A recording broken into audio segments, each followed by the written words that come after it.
Hello, Hema. Thanks so much for joining me on a well-designed business today. Hi, Luann. I'm so excited to be here. Well, Hema, I have to say, I am super excited for this, and you don't even know why. I'm excited because, we all know that you guys fill out a form, tell me about what you want to talk to me and my listeners about. And you have so much good things in your intake form that is interesting. But I learned the most interesting thing in our pre air chat. Hema, you have Yes. 10 years experience as an attorney, Yes. 7 years experience as a celebrity stylist, and now you're an interior designer. Hmm. So I did not ask you off air, but I need to know this story, please. Would you Yes. just make this make sense for us? I will. It's wild. And also, I wish if there's anyone else out there who has that combination, please call me because I've never met anybody else with that. Like, I need a friend who Exactly. understands. But anyway, I graduated law school at age 25 very early. I was a box checker. I was like, I am going to be a lawyer. Dun, dun, dun. Here goes my career. And then a few years in, I was like, oh, this really sucks. But you like the money. I had a fancy car, cute house, cute kids, like the whole thing. My life was looking really good on paper. And then as get further in your career, I sort of started to look around and, partner was approaching, like, do you want to be partner?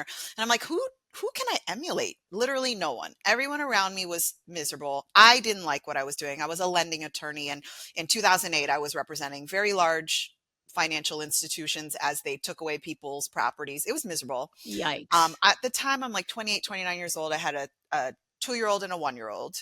Um, Mm, life was not like my life was not, I would it drive up doesn't to my sound building and very feel sick. satisfying. Not at all. Yeah, Like it sounds very stressful. it was stressful, and like I was like, what am I doing? Like just ruining Yeah. lives every day on behalf of some big Oh, bank. Anyway, my oh. husband was like, please, dear God, just like be happy. What is it you want to do? And I was like, well, I don't really know. I think I would want to try fashion. He's like, I don't know what that means. Like, what is fashion? What do you mean? What are the Right. What jobs? is that? What is Like, that?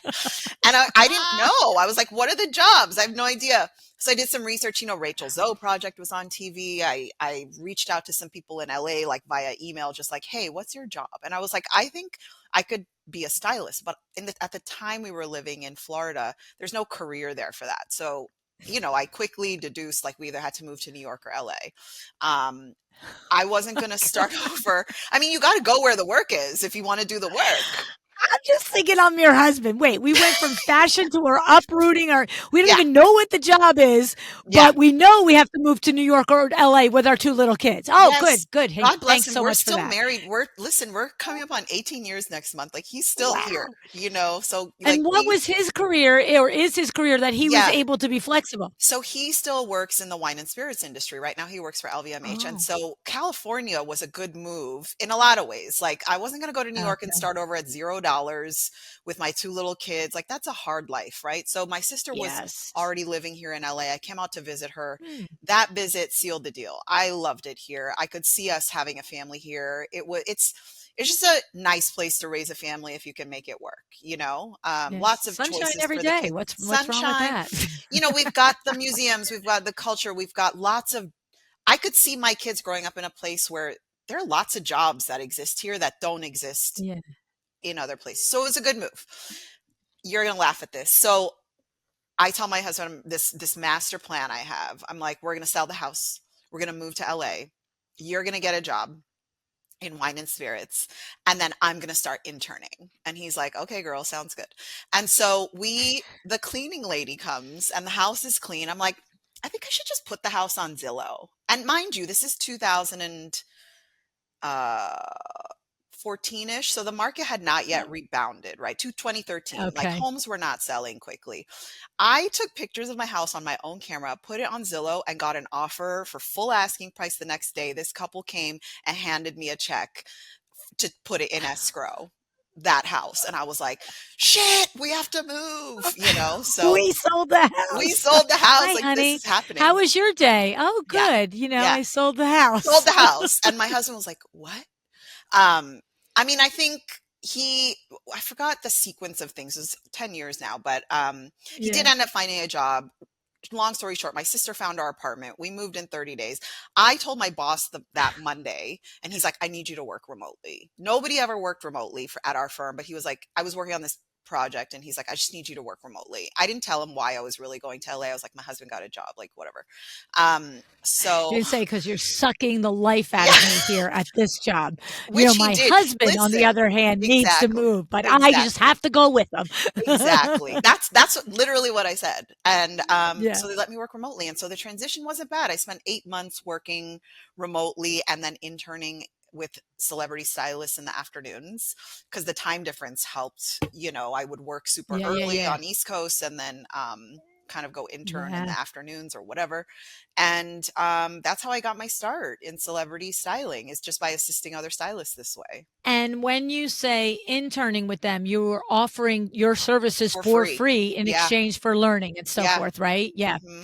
See, and I just want to stop there for a minute. Not that it's like it is. I was going to say not that it's germane to a well-designed business, but it is because there's so like I love, and I am all about being the advocate for the industry, the design industry, to charge what they should be charging. I Hmm. do the same thing exciting windows when we coach and window treatment professionals to charge the margins that they need to make their business.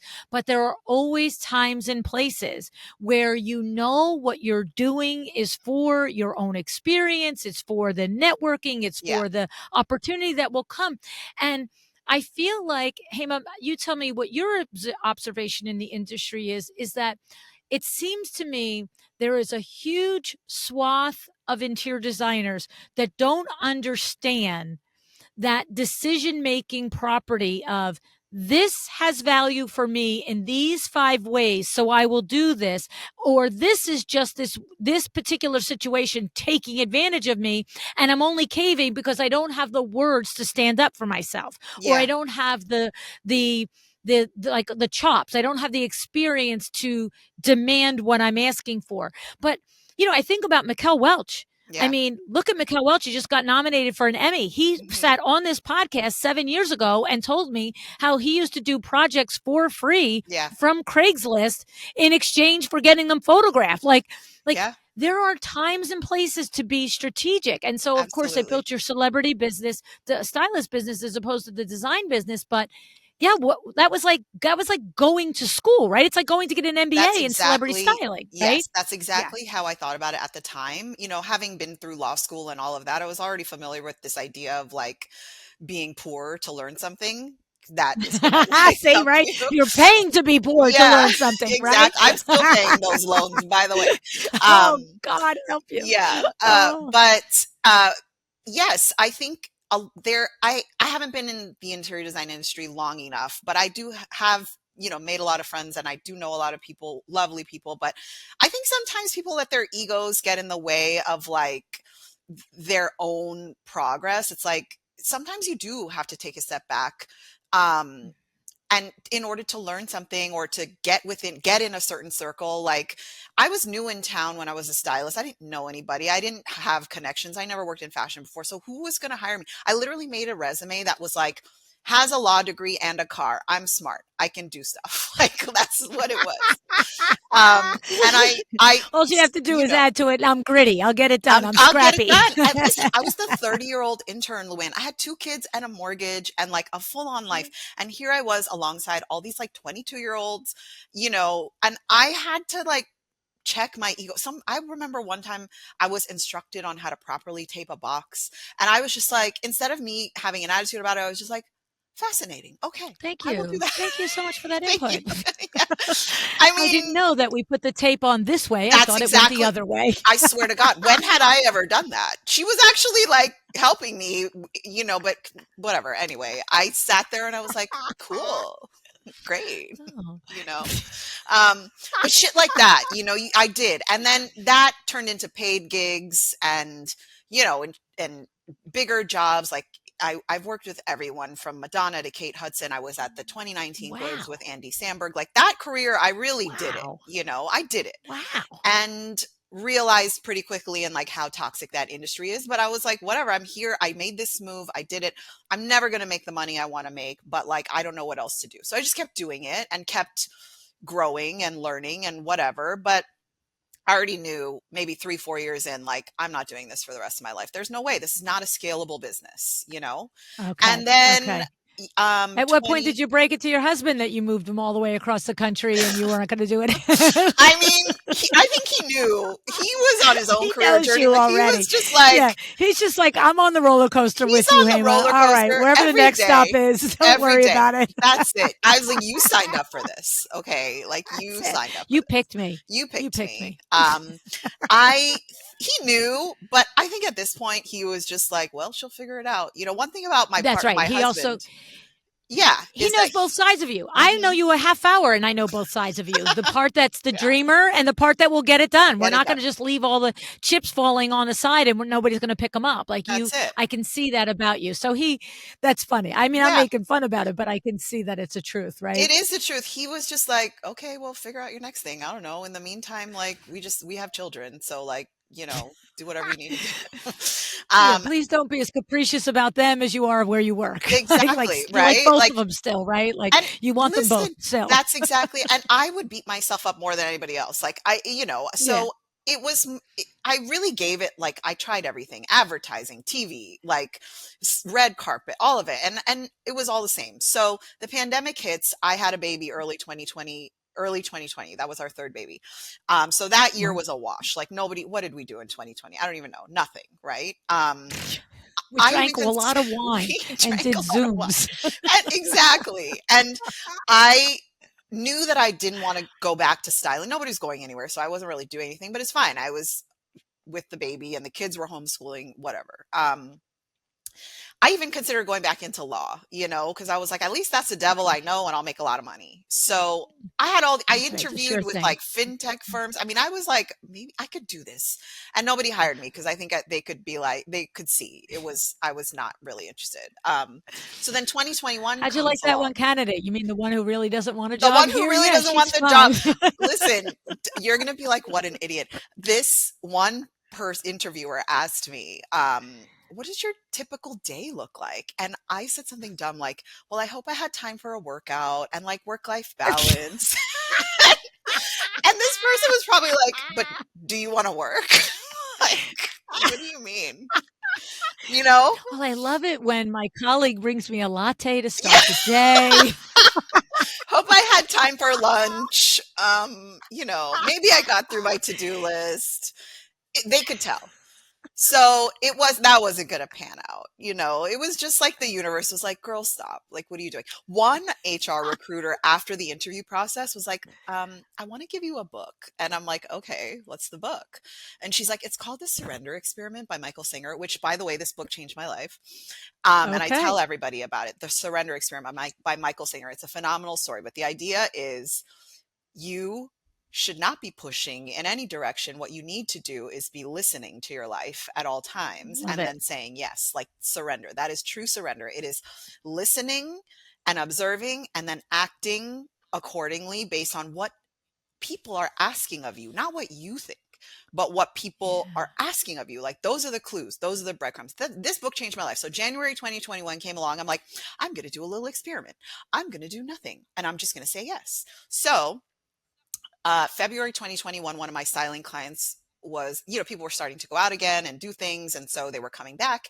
And she said, I got a new apartment. Can you help me decorate it? I think your house is really cute and you have good taste. And I was like, is this one of those surrender moments? Should I just say yes? Yeah. Because I did. I like decorating, but I'd never done it for anyone else. And so I said yes. And she was an influencer. So we worked with some brands to get some stuff and pictures went everywhere. And then all of a sudden it was like, oh, you do this? Do mine, do mine, do mine, do mine. And it went on like Oh. that for all of 2021. I would do a gig for someone's house, like decorate or whatever. And I'd be like, oh, that was fun. Okay, that'll never happen again. And it always happened again. So that by the And then time end somebody of, else called. somebody else would call and be like, hey, do this, or whatever. And it just kept happening. So by the end of 2021, I was like, I think this is a business now. So I told all my styling clients, like, hey guys, like, I'm just really going to dive into interiors. Like, I think I'm going to do this. I'm not going to style you anymore. December is our last thing together. And a Mm. lot of them were like, okay, well, can you help us with our house? And they were also supportive. And then, so 2022 is when Sagrada Studio was born. And I really like dove in and got PR and did the whole thing. Wow. Wow. I love it. I love it. And you know what's interesting is that you said something else to me off air that fits right in here, that you said about tell the line about if I had come out at 25 doing Yeah, this. it's true. I get, Say that. it seems like I came out of nowhere given the time frame of my interior design career growth in the past 2 years, but really, truly, it took me 15 years to know how to do all the things to grow a career. So if I had graduated design school at 25, I would not have learned, I may have had some technical chops, but I would not have learned all the things about entrepreneurship that really, and marketing, that really help you build and accelerate a business. It would have taken me 15 years to Yeah. learn that. Yeah. And that is we've seen that, and you mentioned to me that you listen to the show. Hmm. If we've heard that over and over, like there is the valid. I graduate college with an interior design degree, and I make my way up. There's the valid, but it does. We have had so many occasions where somebody like yourself is 2 or 3 years in business, AD, all the things, and you're Yeah. just like, wait, what? Yeah. But it is all of that stuff that goes into getting you there, Yeah. and I think for me, where I want to take the conversation now is that this sounds like these are probably all things that informed your decision to invest in PR Hmm. from the beginning, right? Like you didn't say, well, I got to wait 5 or 6 years and maybe have a No, portfolio. This was one of the key things to growing your business big and fast, and your notoriety as a designer was the PR. Talk to us a about hundred that percent. decision and that result. Yeah. So I knew from 7 years in fashion as a stylist the power of PR in building brands because I worked with PR people. That's how you get close. Like everybody, I think it's a mystery, but like when you're a stylist, you don't just get what you want. You have to go to the PR for the brand, tell them, pitch to them who you're working with, and ask them to borrow things. And then they then go and decide, well, is this a good placement for our brand? So I was on the other side, the Interesting. pitching side of that for 7 years. And so Interesting. that's how I knew that in order to get my work in front of the right people, I needed somebody who had those connections. Listen, I see it all the time. I go to events, even like High Point where I was, this was just my first time, but even, LCDQ, all these things, like I've gone to them and I see that this is where a lot of designers think that they're going to make some kind of relationship with an editor and get their stuff published, but that is not how it works. Editors get thousands of pitches a day. If they don't know you, they are probably not going to look at it. I'm sorry to say. And like anybody who Mhm. tells you otherwise, I think they're just being nice because um, they publish based on, yeah, like you may get lucky and like you have a good project with a good Yes, it's story, possible whatever. like Vinny always says, a blind squirrel finds a Blind nut every squirrel, once in a that's while. what it is. It's a blind squirrel. You don't have Yeah. strategy there. You need someone in your Mhm. corner who has the relationships, who can get you in the rooms that you can't get yourself in and pitch you in a way that you can't even pitch yourself. I had no confidence as an interior designer. It took my PR person seeing something in me in the beginning Mm, and then taking my work and knowing where to place it, knowing where it belonged, mm. not just being like blanket pitch to House Beautiful and AD and Domino and whatever. Like each of these magazines, much like fashion brands, has their own readership and audience. And so a lot of things have to align. I'm not Right, doing right, that right, right. work. I didn't know that landscape. So I knew right away, even when I couldn't afford PR, I had to afford PR. Like if because that's Right. where I wanted my career to go. Yes, and the thing is that I what you brought to it and what I've heard in the last, 20 minutes of your story is you brought to it a a sensibility about business Hmm. to it. And so, yes, you do have to figure out what you're doing as a designer and, all of that stuff. But that, that cognitive awareness of that the people that it's funny because I get literally messages, text messages, DMs, emails, usually 2 to 3 months before High Point every year. Hey, if you have an opportunity to put me on a panel, I just want to Hmm. let and it's people that know me. It's not like strangers. Stranger designers don't like say, "Can I be on your panel?" Hmm. But it's like the number of times that I've said that m- the number of panels that I've actually put together is the smaller percentage. Hmm. Now, when I have the chance, if a PR rep says, we want to do a panel in this, like usually it's the brand wants to do a panel and Right. maybe they'll decide on me as a moderator. And then they'll say, what do you think is a topic? And then I'm in my heaven because Yeah. I like to have people on a panel that I've interviewed. Hmm. And what I say to everybody in private and in public is because now I know I can throw a fastball at you and you can hit it. Whereas anytime, and I've had many, many times where I really didn't know the people on the panel, and It's you guys know awkward. me. Well, and I'm not interested in the fluff. I'm not interested in, hey, isn't this, I want to know the real things. Yes. And I also have no desire to make someone feel less than on a panel. Yeah. Like I say to every single person off air, I just said it to you. This is not investigative reporting. I am not interested in finding out what you don't want people to know. I want to know what you want people to know that you're proud of. And Yes. it's the same for a panel. But when I've interviewed you, I know you. And I'm like, Right. okay, throw her this fastball, throw him that fastball, throw him that curveball. We're good. Yes. But my point is I would say 80% of the panels that I've moderated, which is probably 80 panels in 10 years or 8 years or whatever, they are put together by PR reps. Yeah. And it's one PR rep puts all three of their clients on a panel. 'Cause it's their Okay. job. Each with a different, exactly on the same panel though, each with a different point of view, but the That's same it. panel. Or it's one PR rep that calls their buddies, the other PR reps and says, this is a topic. Do you have somebody that'll do that? And there's so many designers that walk around High Point going, I wish I could get picked to be on a PR panel and Yeah. to be on a panel. Yeah. Now, when I pick my own panelists, I pick based on your skill set. I pick based on the conversation that we've had. And that's why many people that have been on my panels don't have PR reps. But Yeah. I'm kind of your PR rep then, right? Yeah. Aren't I? Isn't that the But same process? You've made an inroad with me and I know you and I yes, know your point of view, right? it is about relationship building. The thing is, That's it. I learned from coming to LA and, being starting from nothing and working my way up as a stylist. Like I was like, oh, or I could spend the next 7 years doing this in interiors, or I could just pay someone who already knows how to do this. And Right, right. that was an efficiency decision on my part because I could be spinning my wheels and trying to find time in my day to design and run my business and pitch people and make relationships. Like I also have children and a family. And like for me, everything is an efficiency consideration.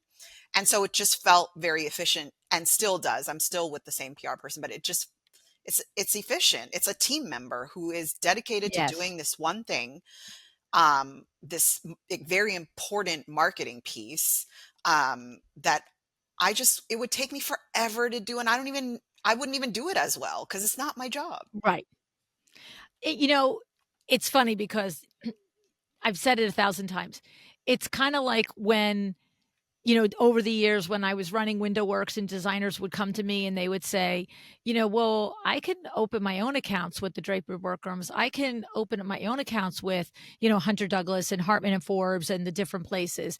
And I'm like, right. But then you need to learn how to measure and you need to And learn how install. to Yeah. place the orders Yeah. and you need to find installers. And I'm like, you know how to paint a room too. And that's a heck of a lot easier than doing a window treatment. But are you painting the rooms for your clients just because you can? Right. Like, where is your time better spent? Yes. To your point here, you were better equipped than most of us in potentially managing your own PR.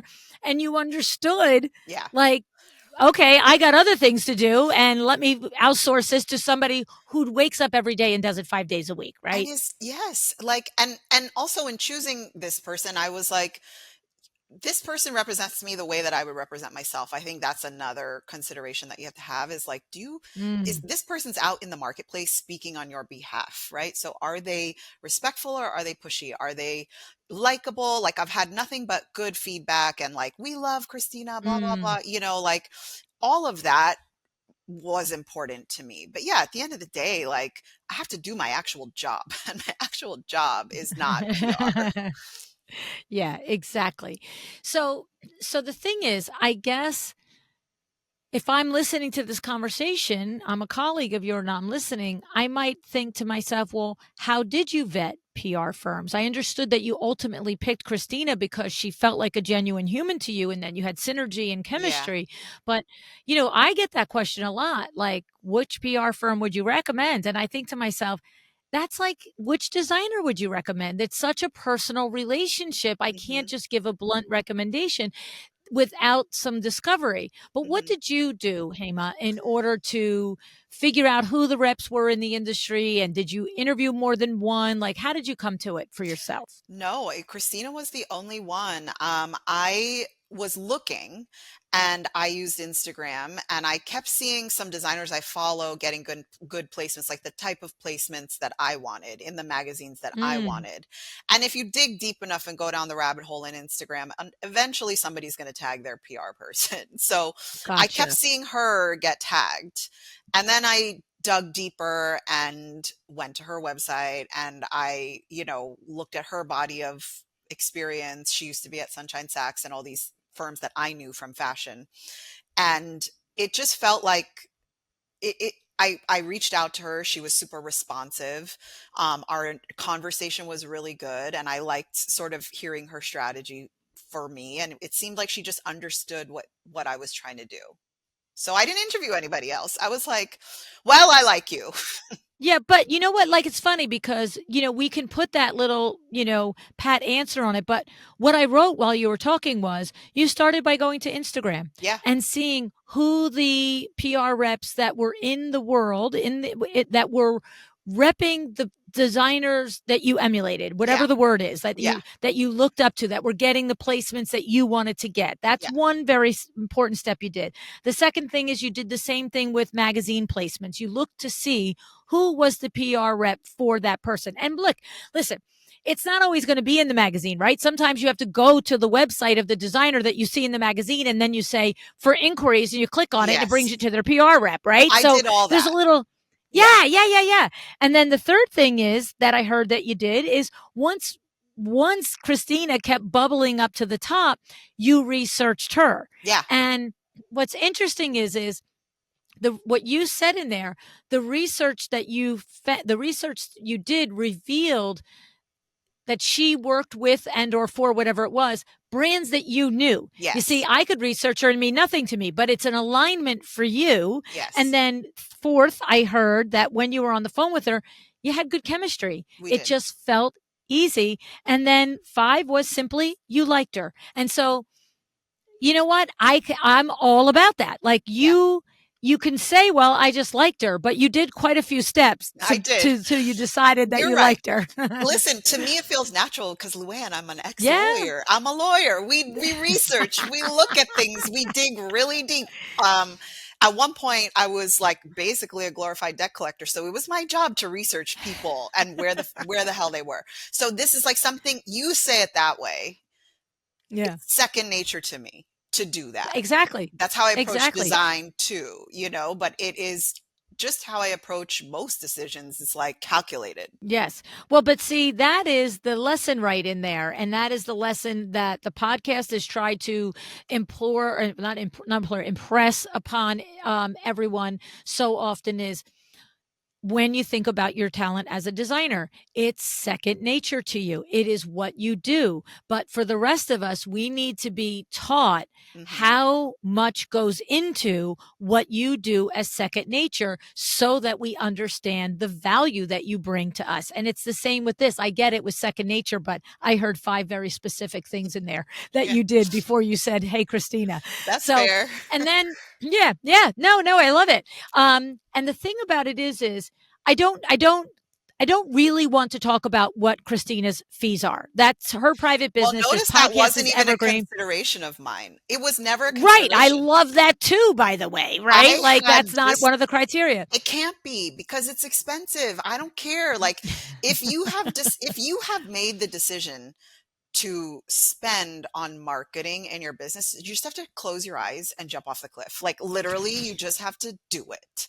And it It's is an what it investment you have is. to make. Yes. Yeah. It's like going to school or whatever, like my stupid law school loans I'm still paying. Like it's like you just do it. And Yeah. it's just something you have to do if you've decided to do it. I agree. And where I was going to go with, without disclosing the fees that you pay, because like I said, it's evergreen. 2 years from now, the fees aren't going to be appropriate anyway, and maybe she has different levels of service. Right. But just what you just said is the enunciation of my question. Is you knew it was going to be an investment. You Mhm. knew, you had decided and you committed that you were doing this. But I wonder if there is a benchmark, or if there is somebody who's like, I've like you, the worlds that you were in with celebrity styling, you probably had enough conversations to, like I usually say to people, knowing almost nothing about it, figure 5 to 10K a month. Like, I have no idea. Like, but I know it's not 500 a month.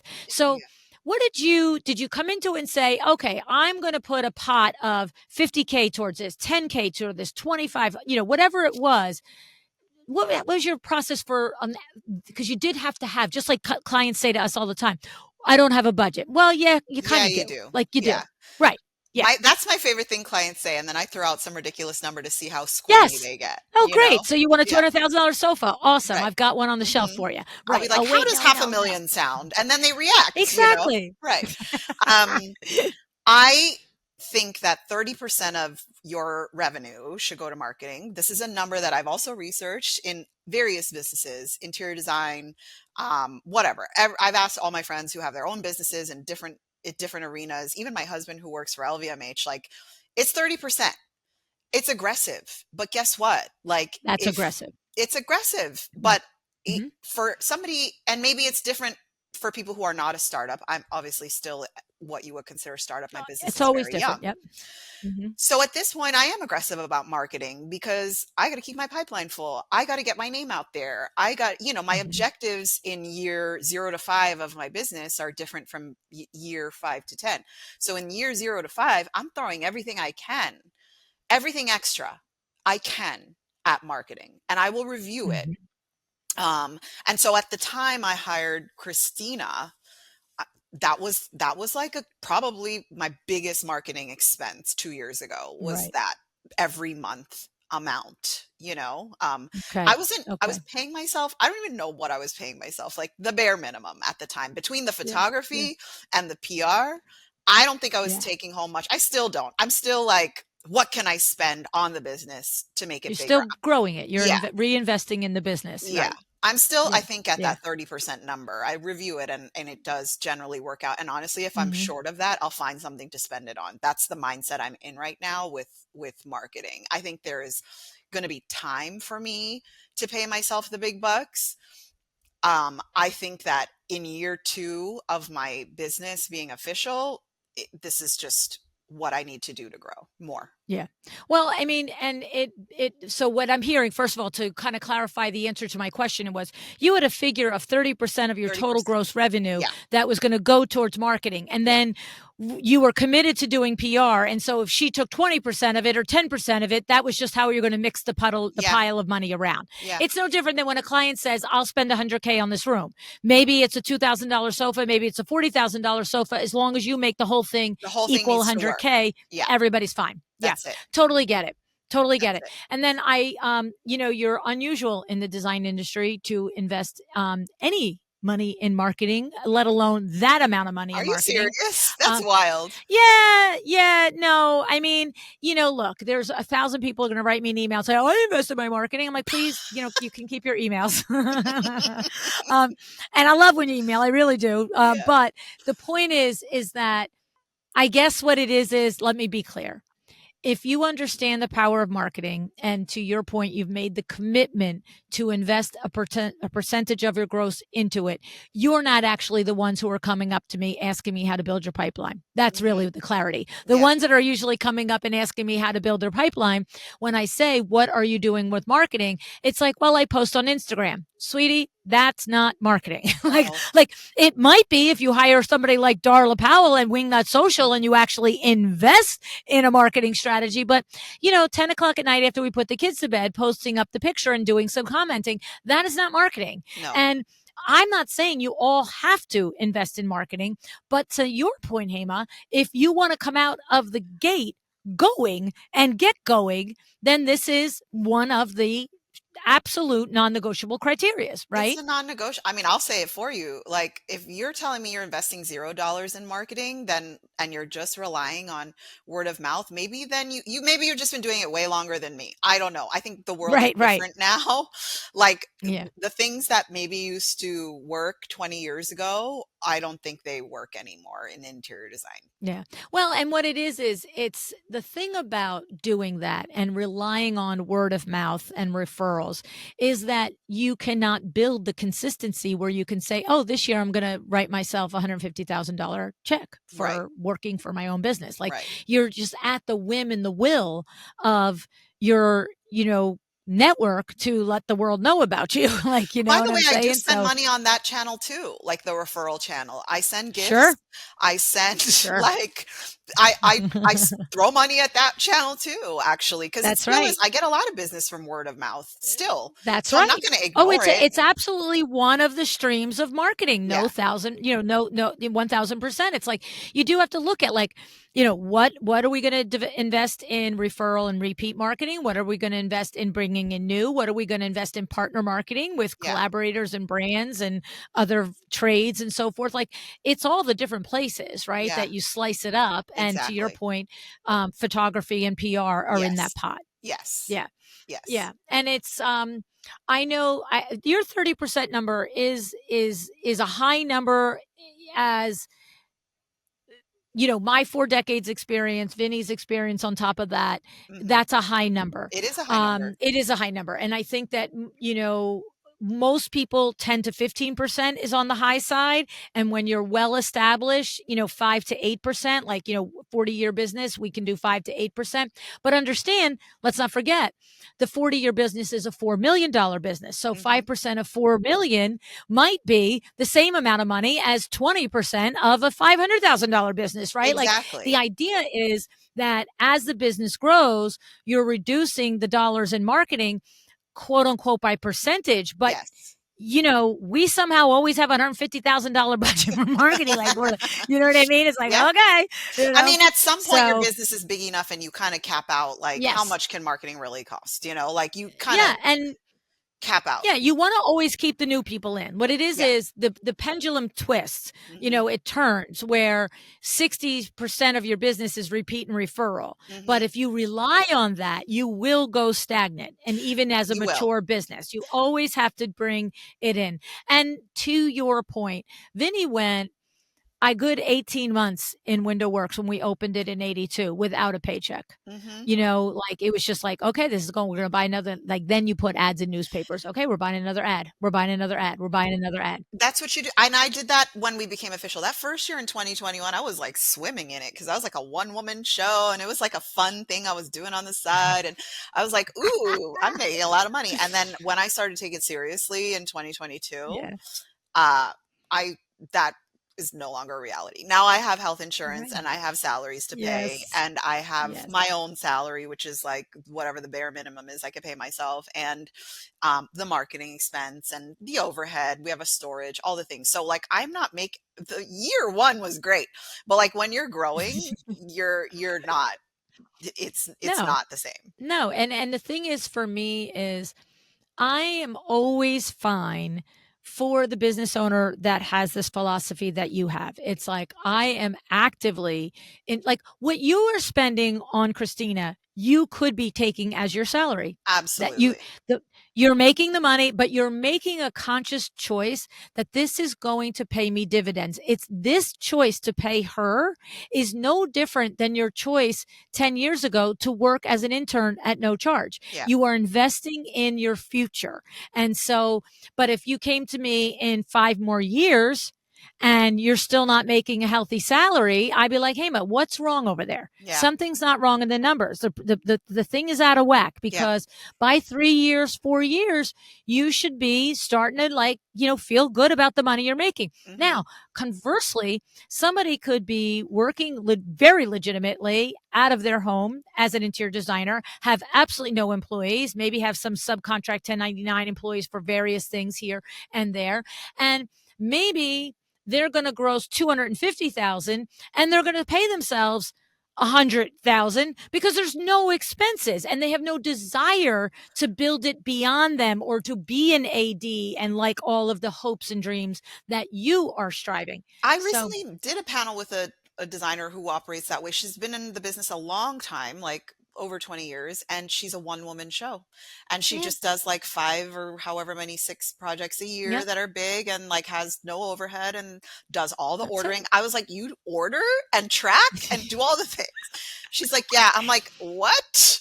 But Right. that But see, works for when her. you make a decision to do 5 clients a year and basically whatever the biggest percentage of that project is profit to her Absolutely. personally because she's right, like it's not me either. I would much rather have a team do all the crazy crap that I can't be bothered and pay for it. I'm always, you know, I say it all the time, you pay time or money.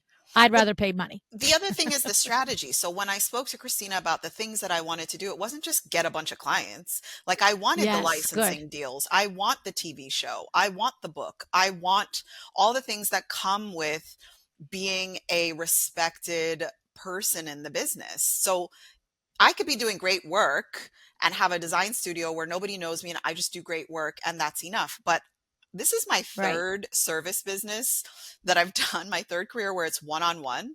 And that's not what I want to be doing for the rest of my life. It's very difficult. Of the three careers I've done, interior design is the hardest. And Yeah. the Oh, one-on-one client service thing I find very difficult. And it's something that I I don't necessarily want to do for the rest of my life solely, only. right. So I wanted to do Right. other streams and I knew that, I had to become a persona out there and have a reputation, build a reputation in order to get the ruggable licensing deal or whatever, all these other things that I've been lucky enough to do. And so tell me about that. What license you've already have licensing Yeah. deals and different things happening. Yeah. Tell me about them. Well, I was asked to be part of a collection last year with Arc Digest and the other New American Voices. I was a New American Voice last year, and they did a collection with Ruggable, and each of us designed two rugs. Um, Mm, so that was sort of like, but I had done some social media stuff. That was my first big licensing thing, and we're working on others now.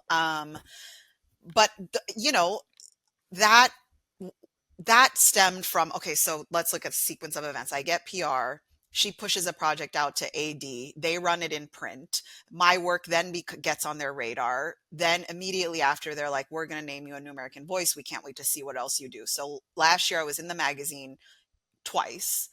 First for the project wow. that got published, and then second as a New American Voice. And then later, that year, early 2023, say all around the same time, they were like, and we're doing this Ruggable collection in recognition of this year's New American Voices. So it all just happened boom, boom, Wow. boom. Would they care or know who I was without PR? Nope. No, they Nope. wouldn't. No. And see, that is the illumination of that whole thing. And so many designers I know have aspirations for a lot of these same things that you have, Hema, and they unfortunately think that you're just going to get tapped. Somebody's going to say, wow, happen to see that thing on Instagram and you look amazing. No, And it's not that it doesn't happen, but it doesn't usually happen that way. not with the print magazines. And same, I did the House Beautiful Show House last year. That was another introduction that Christina made. It's like, there's so much that goes into it. It's like knowing, I imagine for her, it's like, I have this client. I know her body of work. I know her goals.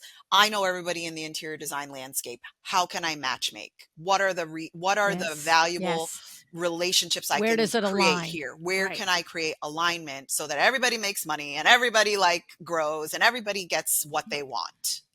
Yes, Do you know how much yes. goes into that? And even now, when I think about a project, I get a new project in and I understand where the client wants to go. I decide, is this going to be a project we try to publish? If so, what are some brands that I should be using or design, products that I should be Mm, using that are going to get me in this magazine? Does this aesthetic fit with this magazine? Like even I'm now thinking of it consciously. wow. Again, this is training from styling. It's not like I sit here and study. It's just a natural thing that I do because when you're styling a celebrity, it's like, okay, you're building their persona. What brands do we want to see them in? Who's going to lend to us? Whatever. It's just a way that I think about um, again, marketing and PR, except this time it's my own work and not some celebrity, but it's the same mentality, right? Like, I would very candidly say to anybody who asks me, if you want to get published in a specific magazine, are you aware of what they're already publishing and their Mm, advertisers and not to say that you need to design with like specific advertisers, but like if you can throw it in there and it makes sense, right, freaking do it, like right. don't go to World Market and think that House Beautiful is going to be like, this is gorgeous, even if it is. Even if it is, I hear what you're saying. Even if it is, right, right, right, right. It's and the thing is, it goes back to, to the strategy, the why, Yeah. right? It's both are valid. Yeah. Designing something with home market, world Absolutely. home market in I'll it that throw comes out some great is World Market valid. in. Listen, I Yeah, will yeah, throw it in, exactly. but I got to Yeah, throw it in yeah, with some Sanderson or some, whatever, like even right, paint brands. Can I throw the, home goods in with accessories in with the Farrow and Ball? Like, you've got to think about what these magazines or whatever that you're trying to get published in, what are they already looking for? Like, what right, elevates a right. project for them? What's their aesthetic? Right.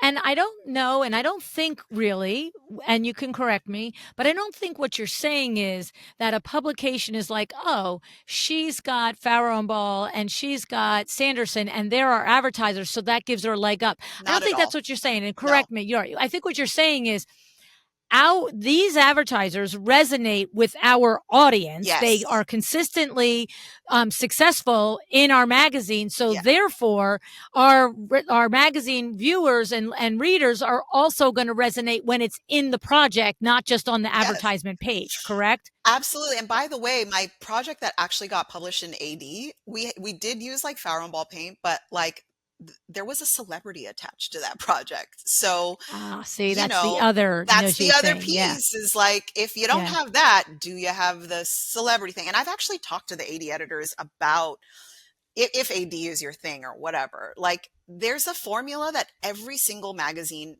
has, in terms of what they're looking for in their projects. And it changes over the years, right? Um, Yeah. but right now, like each magazine is on a trajectory. And if you don't know what that is, or if your designs don't really speak to that, like I don't Hmm. know if you're going to have luck getting published as Right, easily. right, right. They're looking for a story. Like I sat down with, who was I talking to? I think it was Caitlin Peterson of Business at Home, one of the editors, and they Hmm. were basically like saying, we're not just looking for pretty projects, we're looking for projects that have a story behind them. So it's not even Sure. just like a beautiful image, which there are a lot of out there, Right, but like, what's the story behind this project? There's so much that goes right. into it. And if you as a designer sit there and honestly ask yourself, does this project hit all these marks?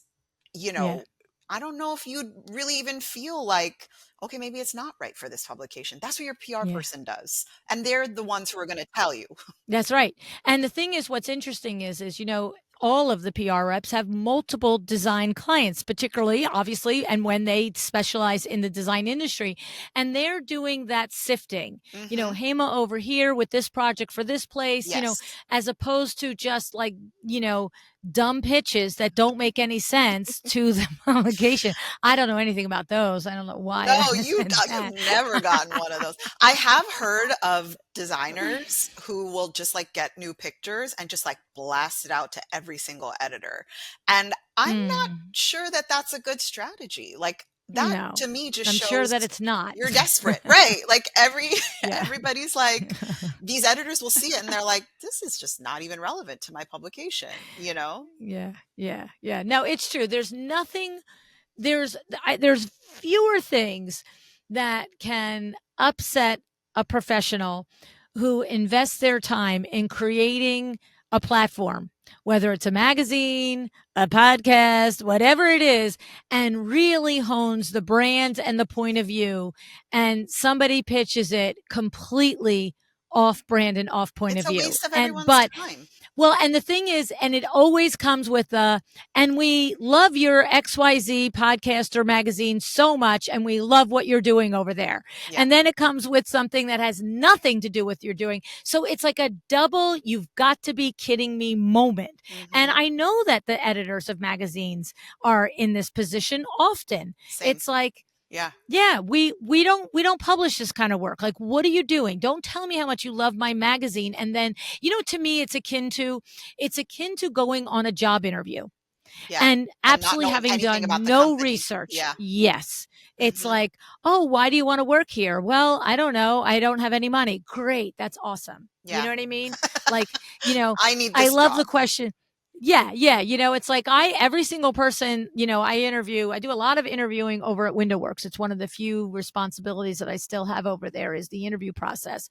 Mm-hmm. And because I don't know, I'm good at interviewing, right? You might be. And it might be, Might right? be. And I ask every single person, I don't care if it's a 22-year-old guy that wants to be an installer for our company. I say, why do you want to work at WindowWorks? And the thing is, do I have as high a bar for the 22-year-old kid that like just wants to get on a ladder and make a few bucks versus a 15-year, maybe seasoned window treatment sales professional?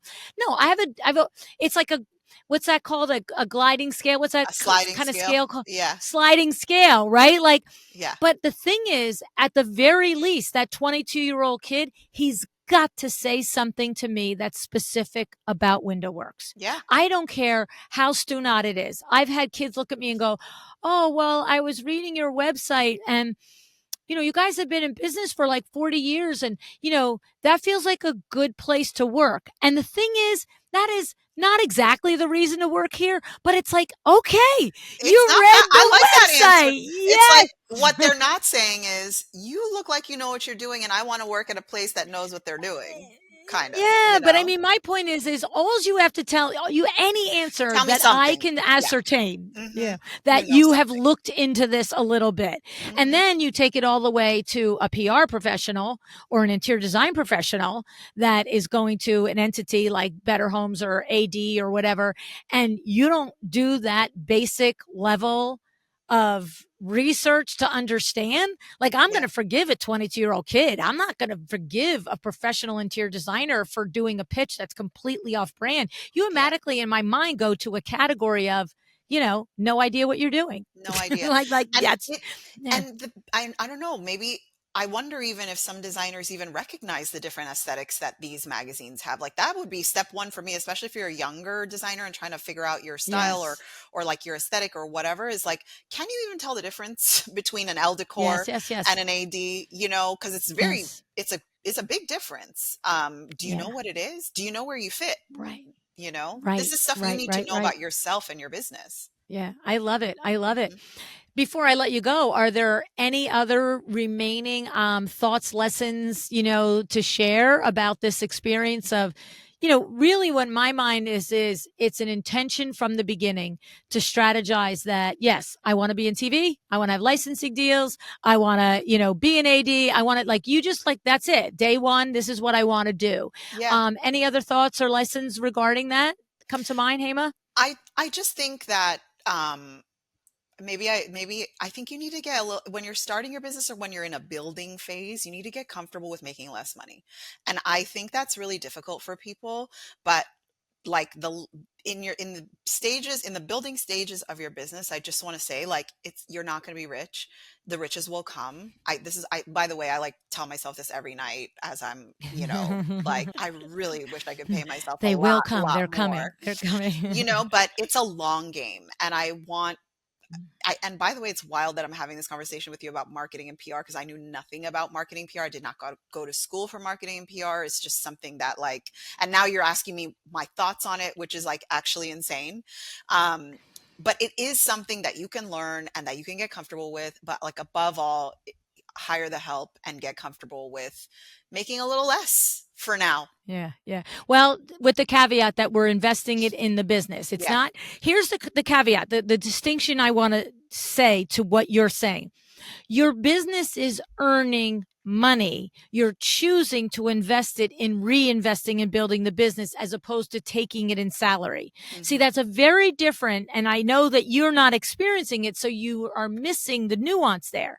What I run into all the time is designers 1, 2, 5, 10 years later that are not making money Mhm. and they're not paying themselves, but it's not because they're investing six figures in marketing. Mhm. It's because they're actually not pricing and Correctly. Yeah. making profit and making margins. And so your clarification is that be willing and understand that if you want to grow a business to a certain level, you are going to exchange the money that it makes often in the beginning for investing in its growth as opposed to putting in your pocket, Yes, and right? by the way, I will say that every single notch that you have, whether it's like, you know, New American Voices, AD, House Beautiful, whatever it is, that allows you to charge more. Like you absolutely Yes. charge more. So it all feeds each other. So like take the pay cut Exactly. now to get in the thing and then you raise the rates and then you make more money. That's how it works. I love it. I love it. Awesome. Oh my goodness. You're going to be somebody like in 5 years. We're going to have to do this Yeah, again I because I'm hope going to, so. here's the show and I here's the might be thing and all broke. this stuff. Listen, you might be like, okay, Hema, it's time to spend less on marketing now. Like it's time. You're good. No, you're a smart lady. I'm sure you're going to do it right and do it well. And it'll be fun to watch you as your star rises. So thanks Oh, so much thank for you. joining me Thanks today, for Hema. having me. Thank you.